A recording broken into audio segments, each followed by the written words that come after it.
пацанские муки. Братух, не обессудь, но ты везешь шпану. Когда водила протянул аукс, ща включу. Все мои волки делают аук. Akuntabilitas. Akuntabilitas adalah kesesuaian antara aturan dan pelaksanaan kerja. Semua lembaga mempertanggungjawabkan kinerjanya sesuai aturan main baik dalam bentuk konvensi maupun konstitusi, baik pada level budaya, individu dengan individu maupun pada level lembaga. Akuntabilitas publik secara tradisional dipahami sebagai alat yang digunakan untuk mengawasi dan mengerahkan perilaku administrasi dengan cara memberikan kewajiban untuk dapat memberikan jawaban kepada sejumlah otoritas eksternal.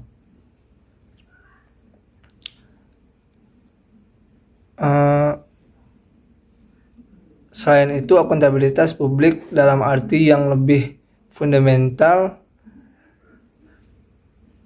merujuk kepada kemampuan seseorang terkait dengan kinerja yang diharapkan. Akuntabilitas publik memiliki pola-pola tertentu dalam mekanismenya, antara lain adalah akuntabilitas program, akuntabilitas proses, akuntabilitas keuangan, akuntabilitas outcome, akuntabilitas hukum, dan akuntabilitas politik. Dalam pelaksanaannya, akuntabilitas harus dapat diukur dan dipertanggungjawabkan melalui mekanisme pelaporan dan pertanggungjawaban atas semua kegiatan yang dilakukan, evaluasi atas kinerja administrasi, proses pelaksanaan, dampak dan manfaat yang diperoleh masyarakat baik secara langsung maupun manfaat jangka panjang dari sebuah kegiatan.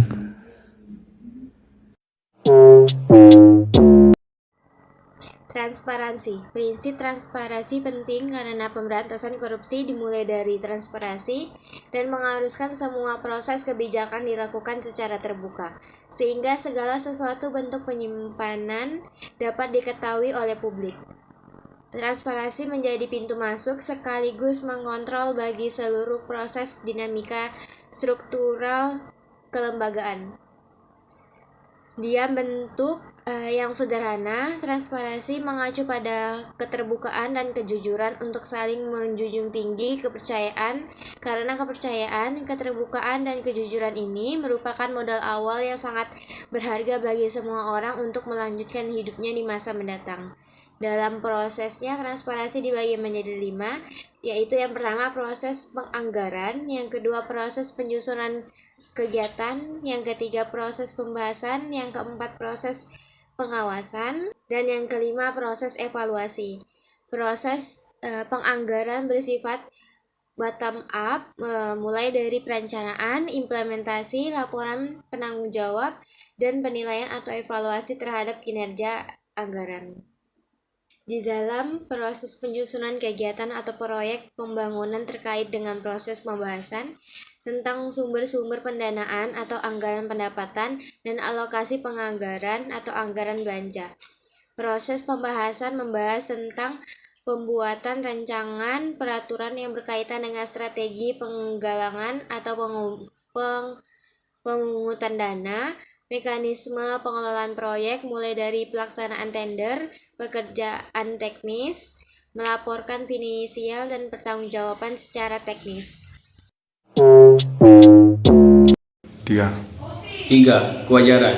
Prinsip fairness atau kewajaran ini ditunjukkan untuk mencegah terjadinya manipulasi atau ketidakwajaran dalam penggaraan, baik dalam bentuk map up maupun ketidakwajaran dalam bentuk lainnya. Sifat prinsip ketidakwajaran ini terjadi dari 5 hal penting: komprehensif dan disiplin, fleksibilitas, terpredikasi, kejujuran dan informatif. Komprehensif dan disiplin berarti mempertimbangkan keseluruhan aspek, berkesinambungan, taat asas prinsip pembebanan pengeluaran dan tidak melampaui batas outbed. fleksibilitas. Artinya adanya kebijakan tertentu untuk mencapai efisiensi dan efektivitas.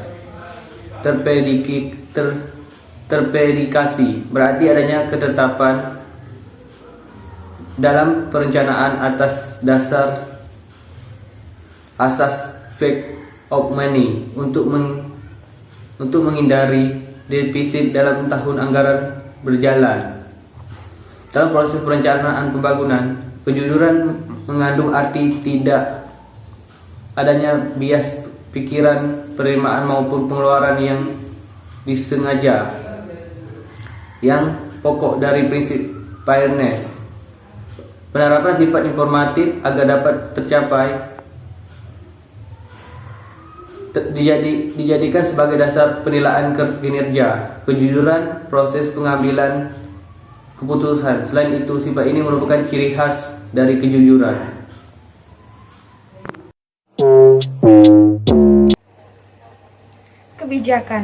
Kebijakan ini berperan untuk mengatur tata interaksi yang terjadi, penyimpangan yang dapat merugikan negara dan masyarakat. Kebijakan anti korupsi tidak hanya selalu tentang undang-undang anti korupsi, namun bisa berupa undang-undang kebebasan mengakses informasi, undang-undang disterilisasi, undang-undang anti monopoli maupun yang lain dapat memudahkan masyarakat mengetahui informasi terhadap kinerja dan penggunaan anggaran negara oleh para pejabat-pejabat negara. Aspek-aspek kebijakan ini terdiri dari kebijakan, pembuatan kebijakan, pelaksanaan kebijakan, kultur kebijakan, kebijakan anti korupsi akan aktif apabila di dalamnya terkandung unsur-unsur yang terkait dengan persoalan korupsi dan kualitas diri.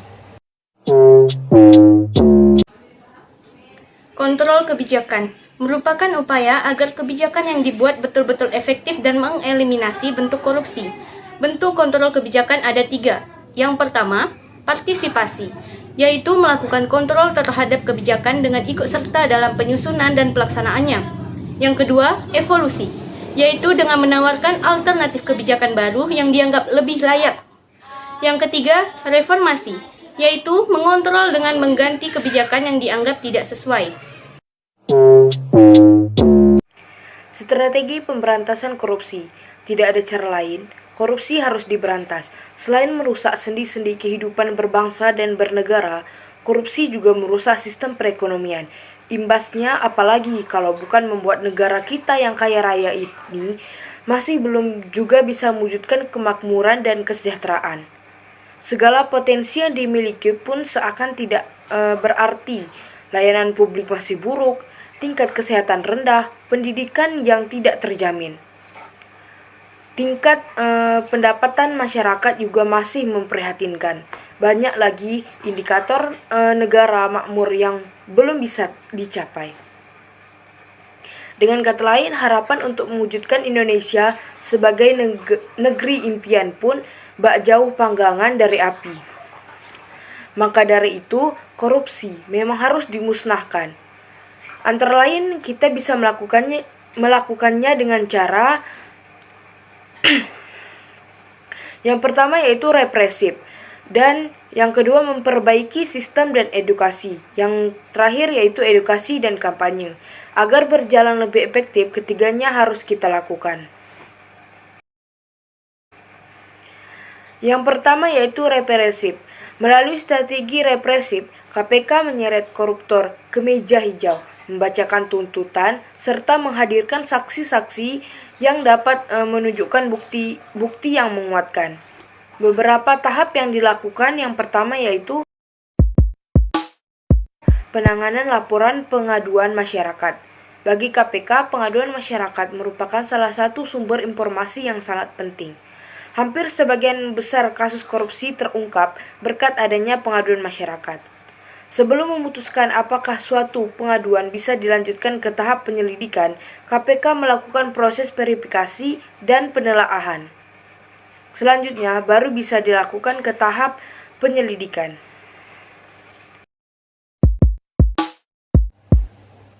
Penyelidikan. Kegiatan yang dilakukan KPK dalam rangka menemukan alat atau bukti yang cukup. Bukti pemula yang cukup dianggap telah ada apabila ditemukannya sekurang-kurangnya 2 alat bukti.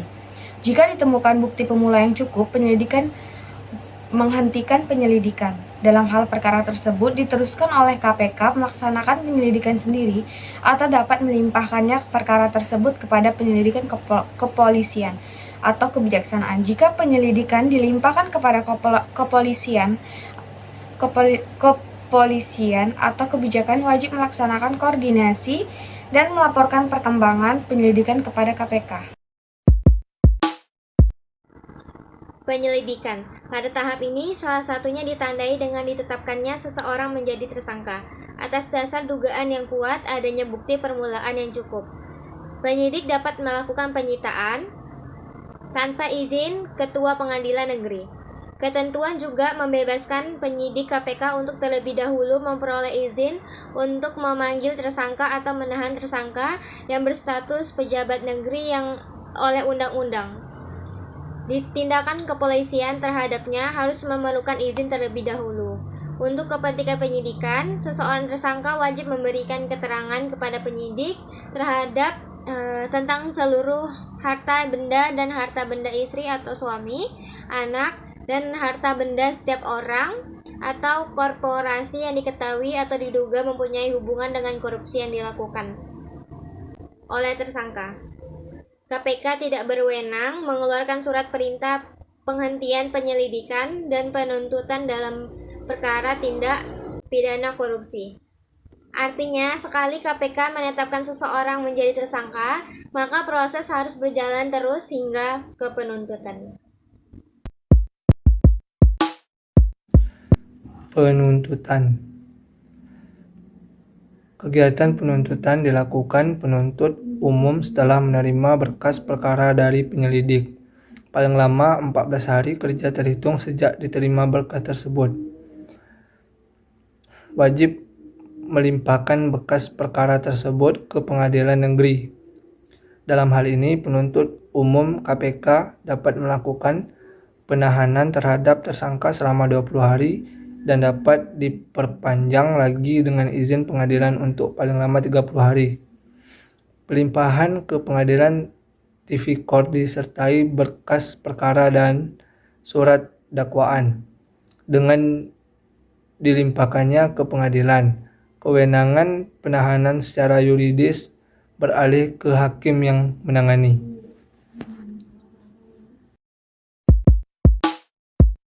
Pelaksanaan penuntun pengadilan. Eksekusi.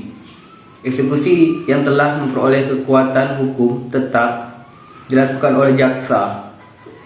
Untuk itu, peniteraan pengiriman selain keputusan kepada jaksa. Perbaikan sistem. Perbaikan sistem dilakukan untuk mengurangi potensi korupsi. Caranya dengan kajian sistem, penataan pelayanan publik melalui koordinasi, supervisi, pencegahan, serta mendorong transparansi penyelenggaraan negara.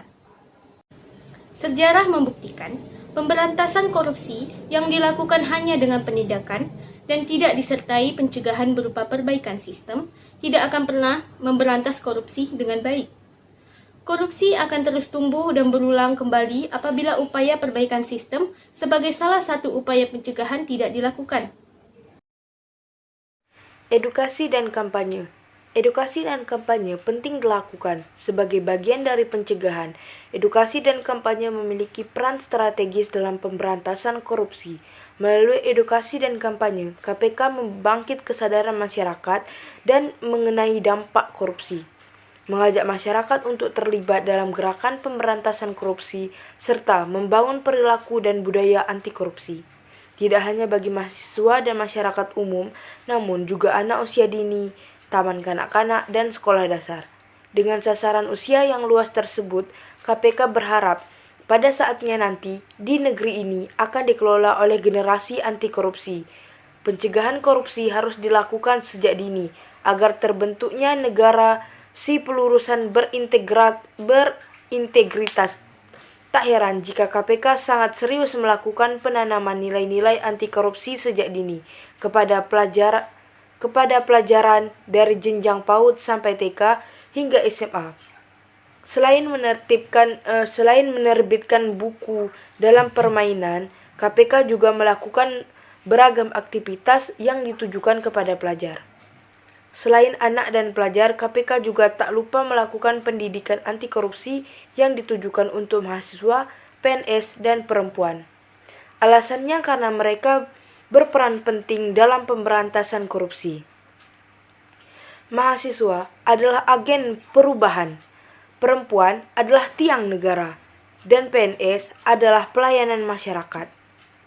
KPK sepenuhnya menyadari bahwa dukungan dan partisipasi masyarakat dalam pemberantasan korupsi merupakan alasan salah satu faktor penting keberhasilan. Dalam setiap kesempatan menyelenggarakan event kampanye anti korupsi, KPK selalu mengajak partisipasi masyarakat dan masyarakat pun menunjukkan dukungannya kepada pemberantasan korupsi dengan berbangga.